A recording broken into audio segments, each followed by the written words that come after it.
Viral di media sosial, aksi Kades Bonder, Lombok Tengah, Slamet Riyadi, menggelar aksi mandi lumpur di tengah jalan yang rusak parah. Slamet Riyadi mengklarifikasi bahwa tindakan tersebut merupakan bentuk refleks spontan karena merasa lelah, baik secara fisik maupun pikiran, melihat kondisi infrastruktur. Perbaikan jalan yang sudah berulang kali dilakukan menggunakan dana donasi dari warga, anggota dewan, hingga pengguna jalan yang melintas guna membeli material. Namun, perbaikan tidak bertahan karena tingginya volume kendaraan melintas, baik aktivitas sehari-hari maupun menuju destinasi wisata.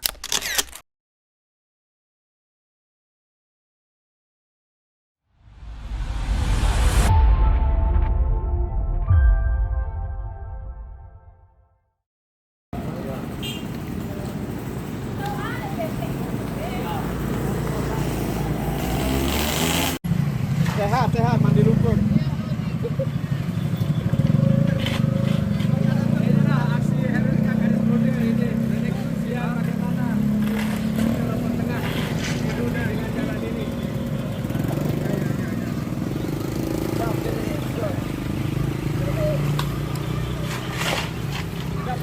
Udah.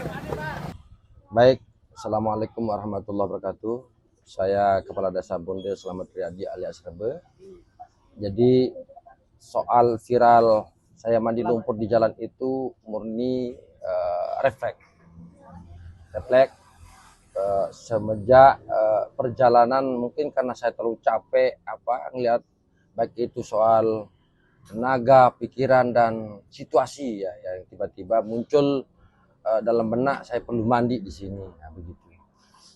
Dan itu kami lakukan sudah hampir 1 minggu yang lalu.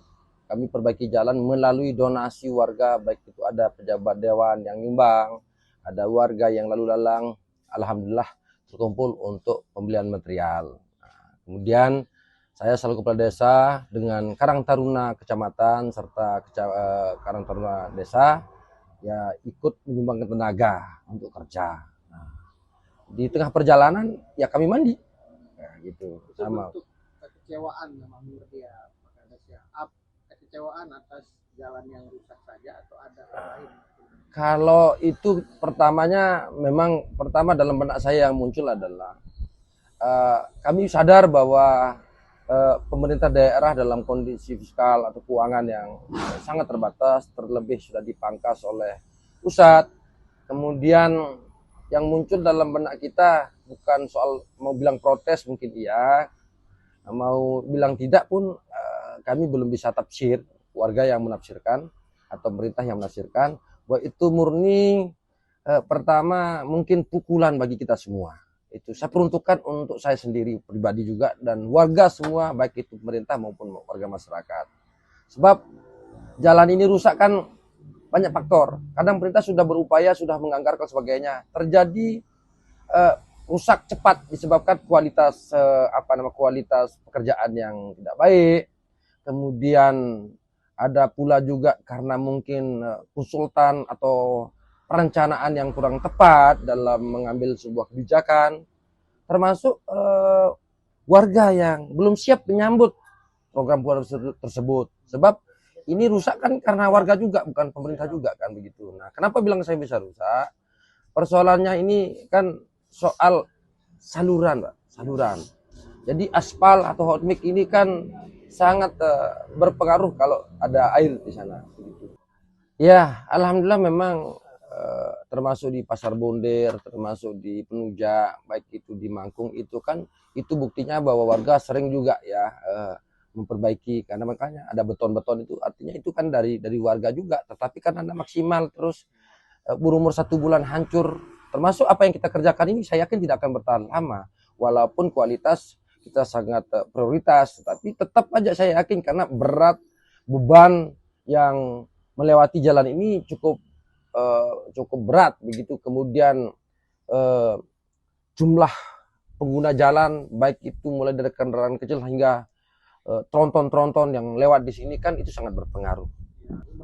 Nah ini dia, makanya kan ini tugas pemerintah daerah, tugas baik itu eksekutif maupun legislatif, mengatur semua, karena ini kan kita bicara 30-50 tahun ke depan, jika begini terus model kita dalam perencanaan membuat jalan tanpa saluran air, maka akan terjadi luapan air ke depan. Ya, semakin banyak penduduk, semakin padat penduduk, nanti lama-lama kita kayak Jakarta, Pak.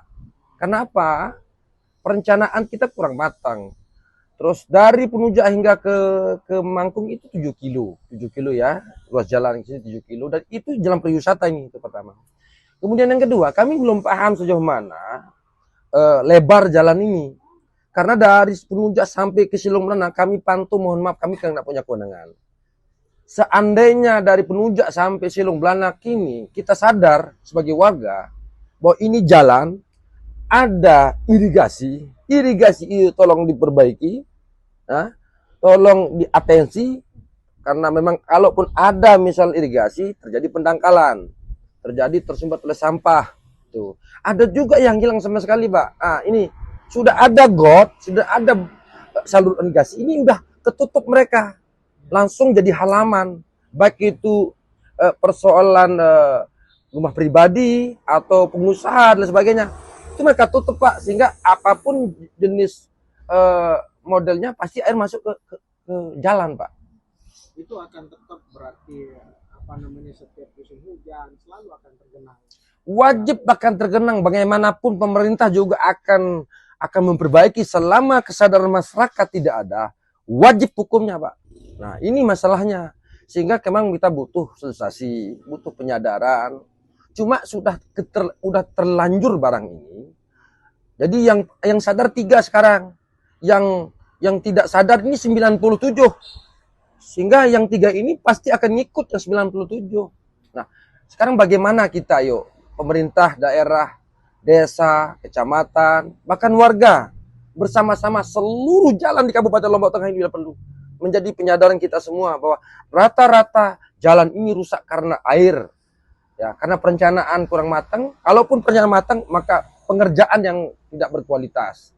Berarti bersama-sama seluruh jalan di Kabupaten Lombok Tengah ini perlu menjadi penyadaran kita semua bahwa rata-rata jalan ini rusak karena air. Ya, karena perencanaan kurang matang. Kalaupun perencanaan matang, maka pengerjaan yang tidak berkualitas. Berarti ya, jadi jabatan ini kan bukan menjadi penghalang.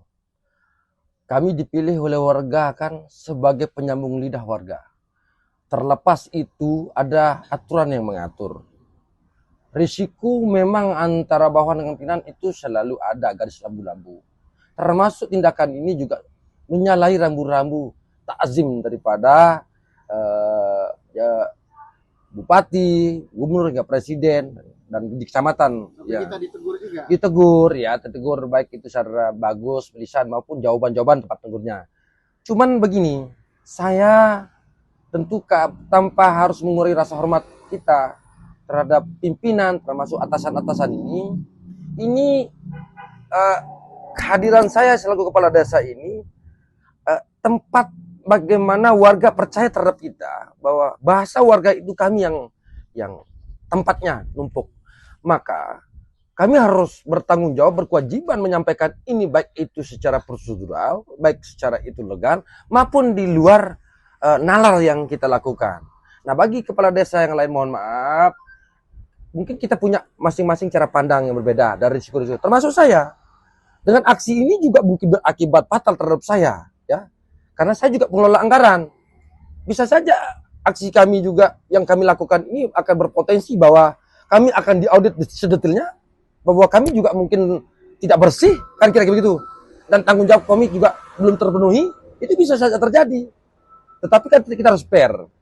Saya juga memiliki kelemahan, bupati punya kelemahan, bahkan presiden punya kelemahan masing-masing.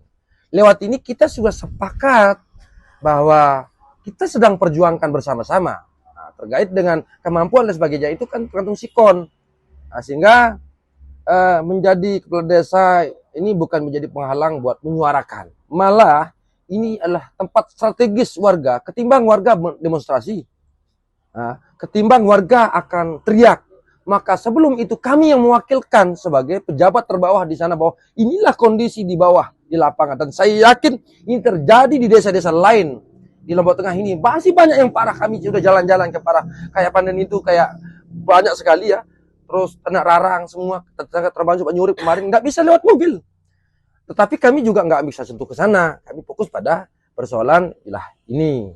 Saya yakin itu, Pak, bahwa sini pasti atensi dan tidak banyak yang mengatakan ini positif juga. Ini akan berbahaya bagi stabilitas kepemimpinan saya dan sebagainya. Tidak jarang ini akan bisa nyerang kapan dan di mana, bom waktu di mana dan sebagainya. Cuma saya hanya punya prinsip bahwa apapun yang kami lakukan memiliki risiko yang jelas. Jadi kepala desa itu berisiko. Diam pun berisiko, apalagi bicara.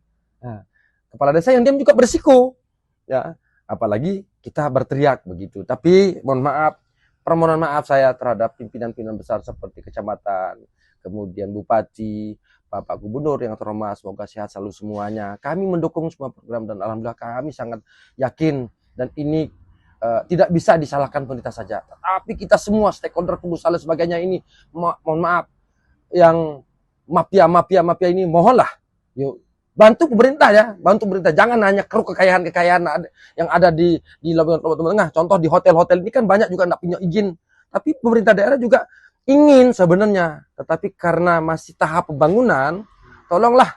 Jadi berapa persen sih berapa persen sih pajak lah sebagai mereka ketimbang rusaknya ini sederhana sebenarnya kalau kita sama-sama. Ini banyak hotel, banyak pengusaha, banyak dan sebagainya. Kalau kita ini dukung semua, harga aspal sih berapa? Ya. Hanya saja saya bukan kepala desa yang kaya seperti Kades HU. Kades HU itu kan punya aset desa, kemudian banyak PADS banyak, sehingga gampang dia bangun situasi yang kecil-kecil. Kita nggak punya, Pak, 0,0% tidak ada, kecuali pajak bumi yang kita serahkan ke Pemda itu saja. Harapan kami selaku kepala desa mewakili warga kami, pertama pesan saya terhadap warga, marilah kita jaga sama-sama apa yang dibangun oleh negara, baik itu jalan provinsi, kabupaten, bahkan desa, baik itu dari infrastruktur, terus sosial dan budaya. Mari kita jaga wilayah kita sama-sama. Itu memang untuk menyadarkan masyarakat kita pun juga dengan kayak mengajak lah untuk sama-sama kita. Ya betul. Jalan. Saya memang satu sisi sangat miris ya, melakukan aksi seperti itu sebagai kepala desa sangat tidak pantas.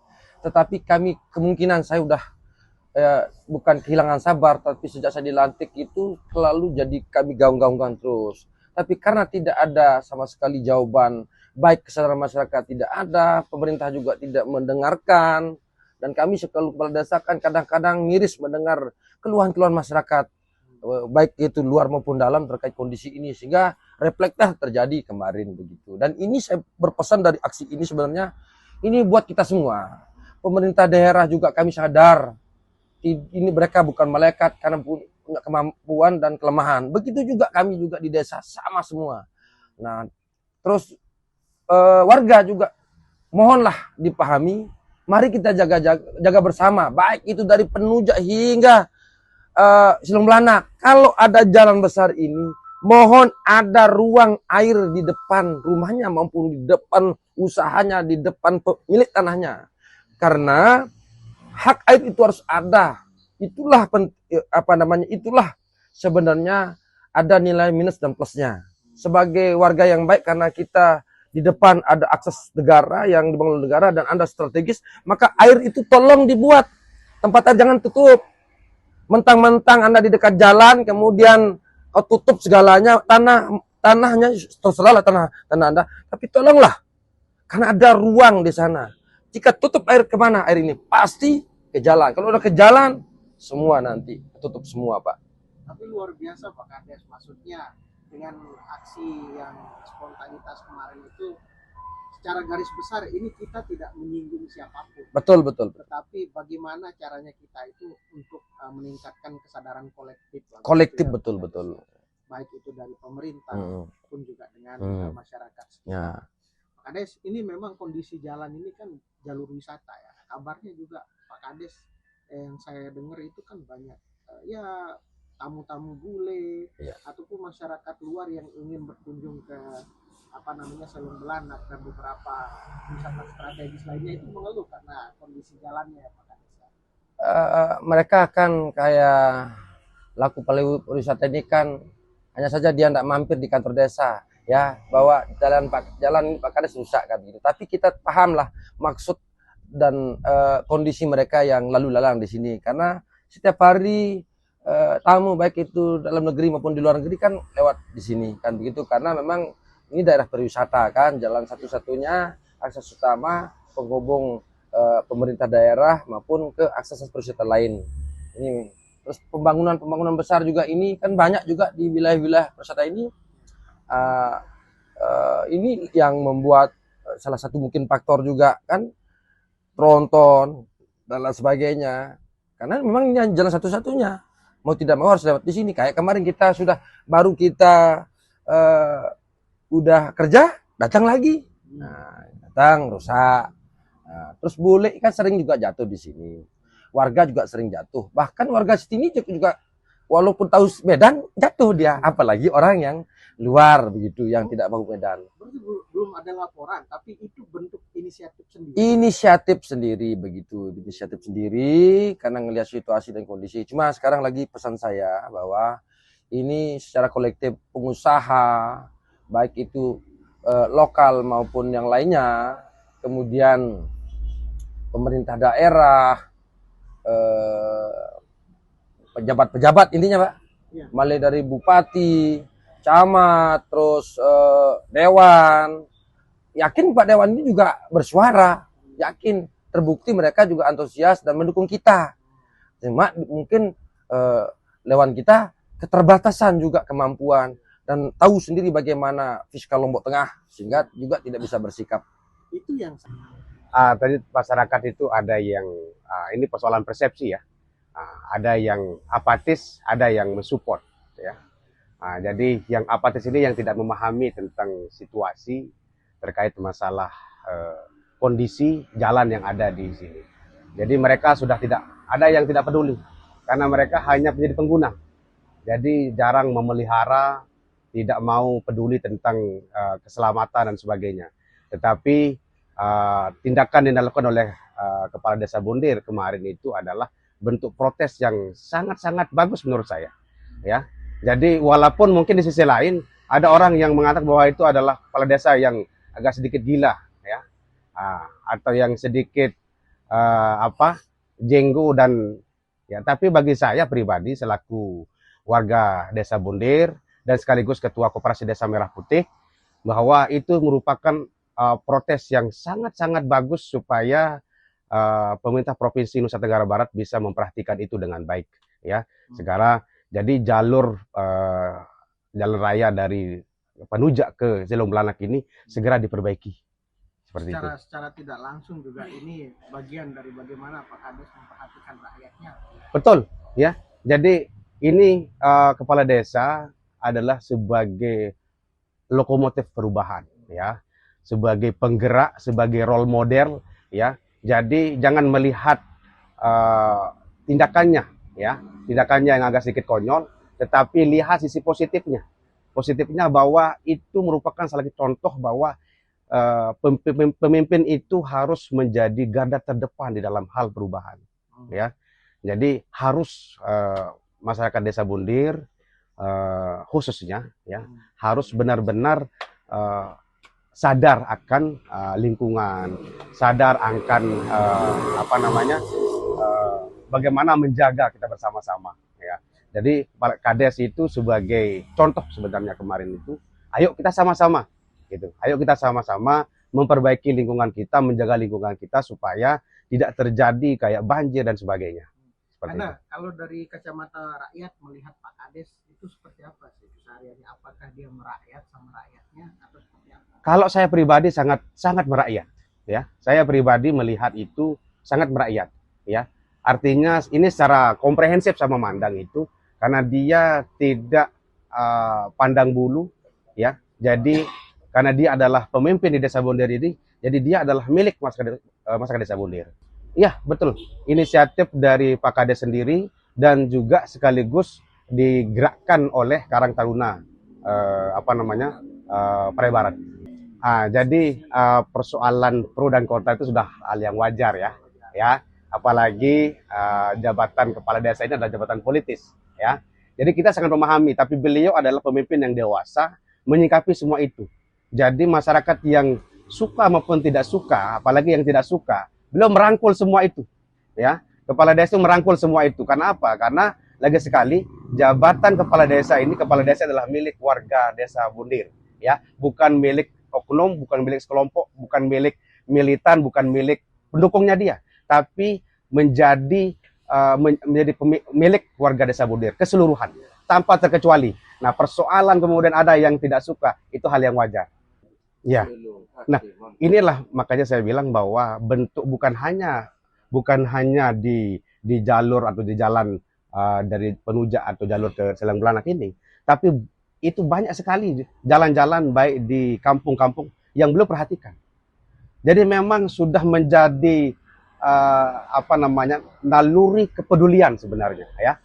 Jadi beliau ini sudah sangat peduli dengan masyarakat tanpa melihat bahwa tanpa harus ada istilah pencitraan dan sebagainya, bukan, ya. Tapi memang benar-benar ingin merubah sebenarnya, ingin merubah desa Bondir menjadi desa yang lebih baik. Itu saja, tidak lebih. Ya. Siap Kanan. Siap. Terima kasih sebelumnya Kanan. Sama-sama. Bisa perkenalan dulu namanya Bang. Baik, Assalamualaikum warahmatullahi wabarakatuh. Nama saya Lalu Zuliada ini, asal Desa Penuja. Nah, bagaimana kita melihat kemarin yang aksi yang dilakukan oleh Pak Kades Bondir itu? Oh ya, terkait aksi itu saya juga sempat lihat di platform media sosial ini, khususnya Facebook. Saya melihat memang itu sangat viral karena yang melakukan aksi itu adalah oknum seorang kepala desa. Nah, ini saya secara pribadi melihat itu adalah sesuatu yang biasa saja. Artinya aksi yang dilakukan itu adalah bentuk dari perasaan mungkin yang dirasakan pada saat itu oleh Kades Bondir adalah ingin mengungkapkan betapa inginnya supaya jalan ini segera diperbaiki. Berhubung jalan ini merupakan jalan pariwisata, baik dari Desa Penuja sampai Selong Belanak, bahkan sampai Desa Mekarsari, ini sangat penting untuk segera diperbaiki. Mengingat yang lalu lalang di sini adalah banyak juga dari tamu-tamu daerah kita, bahkan tamu-tamu negara kita. Mewakili masyarakat di Penuja, mungkin kita juga berterima kasih terhadap. Ya, kami sangat berterima kasih karena kami melihat juga butuh keberanian untuk bisa meminta kepada pemerintah untuk segera diperbaiki jalan ini. Saya salut dengan Pak Kades Bondir, dengan keberaniannya, dengan mengambil resiko yang mungkin resikonya sangat tinggi terhadap jabatannya, tapi saya rasa kami akan dukung dengan aksi-aksi seperti itu selama itu memberikan protes untuk demi kebaikan kemaslahatan kita bersama, terutama infrastruktur jalan pariwisata dari Penuja menuju wilayah pantai selatan ini.